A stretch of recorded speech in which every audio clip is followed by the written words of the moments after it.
Magandang araw mga kabonsai. Sa araw na ito ay share ko sa inyo kung ano yung aking kaalaman sa paggawa o paglikha ng isang bonsai. Sa panahon ngayon, magandang libangan ito dahil marami sa atin na nasa bahay lang, walang masyadong ginagawa. Maganda mag-alaga ng bonsai. Okay, start na tayo. Bago pala tayo magsimula, paki-subscribe na lang sa aking channel, hit the notification bell para sa susunod na video. Okay, number 1. Ano ba ang ibig sabihin ng bonsai? Ang bonsai ay salitang Hapon. Ang ibig sabihin ay halaman sa maliit na paso. Sa wikang Ingles ay tree in a pot. Yan po yung ibig sabihin ng bonsai. Pangalawa, ano ba yung mga materials na kakailanganin natin sa paggawa? Siyempre, unang-una yung puno.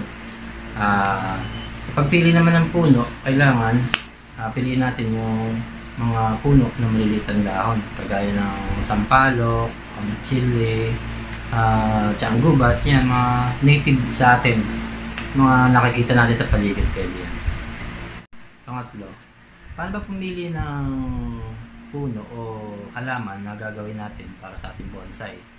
Unang-una, piliin natin yung maganda ugat, mataba na yung trunks, tsaka tapered siya.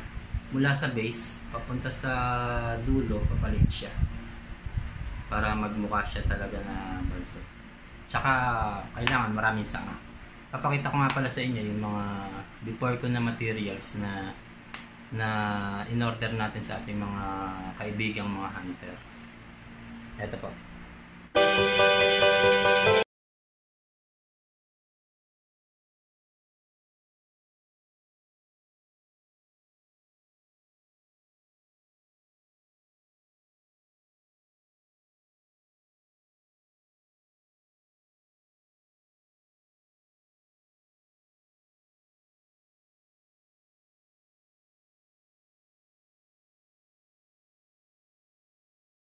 Yung mga pictures ng materials, yun yung mga example na pwede natin kunin.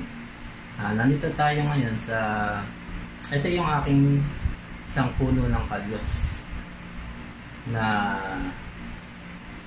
ang maganda sa puno na to, lumiliit yung dahon niya, napakaliit ng dahon niya. Compare mo siya sa wild, malaki rin ang dahon niya. Ito yung dahon niya sa wild. Laki, ano? Compare mo ngayon siya dito. Ang laki ng kaibahan pagka na-bonsai mo na. Ito yung kakatrim mo, tapos isa pa yung soil. Limited lang yung soil, kaya hindi siya lalaki ng ganito. Pwede mo rin siyang palakihin. Kung magpapalaki ka ng branch, pwede kang magpa-wild dito para tumaba yung puno. Magiging ganito yung dahon niya. So, nakita nyo na yung difference ng dahon ng kalyos sa wild saka dahon ng kalyos sa bonsai. Sobrang kakaiba nila. Ang liit na nung pag binobonsai mo, ang liit na ng dahon. Ito pa isang maganda dito sa puno ng kalyos na kinuha ko. Yung materials na yan. Nakita nyo dito yung ugat. Ang tawag dito sa wikang Hapon, nibari ang tawag nila dito. Yung spreading ng ugat dapat balance. Meron siya dito sa gawing kanan, meron din doon sa gawing kaliwa, meron din dyan sa harap, syempre. Yan, magandang tingnan, di ba? Pangalawa, yung trunk. Ang taba ng trunk niya, trunko. Tapos split trunk siya. Bali, ang tawag sa kanya ngayon, twin trunk. Yan ang tawag sa kanya. Nag-split. Tapos meron siyang isang branch dito. Pinutol ko na kasi unwanted siya. Papangit yung design niya pagka itinuloy pa natin yun. Tsaka foul yun sa bonsai. Hindi siya magandang tingnan. And the third, yung branch. Kailangan may first branch ka. Ito, importante ito. kailangan mataba yung first branch, siya yung pinakamataba. Bali dalawa sila kasi twin trunk nga, tig-isa sila. Tapos yan, papaliit na siya. Nakita niyo yung tapered, kita, yan, papaliit na siya hanggang doon sa dulo, papaliit na.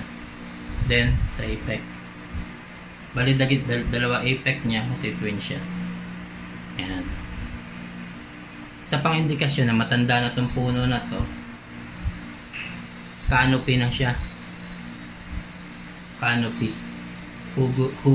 Hugis mushroom, diba? Yan, parang mushroom na yung form niya. Yan. Yan yung isang magandang example ng bonsai.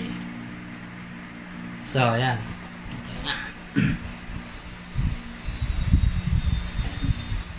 Kali natin konti. Hindi natin pwede iikot dahil tama doon sa mother. Okay. Yan po mga bonsai, maraming salamat. At sana po marami kayong natutunan sa konti kong na-share sa inyo sa pagtatanim ng bonsai. Kung may katanungan po kayo, paki-comment na lang po below para sa susunod na video ay masagot natin ang inyong mga katanungan. Maraming po salamat. God bless.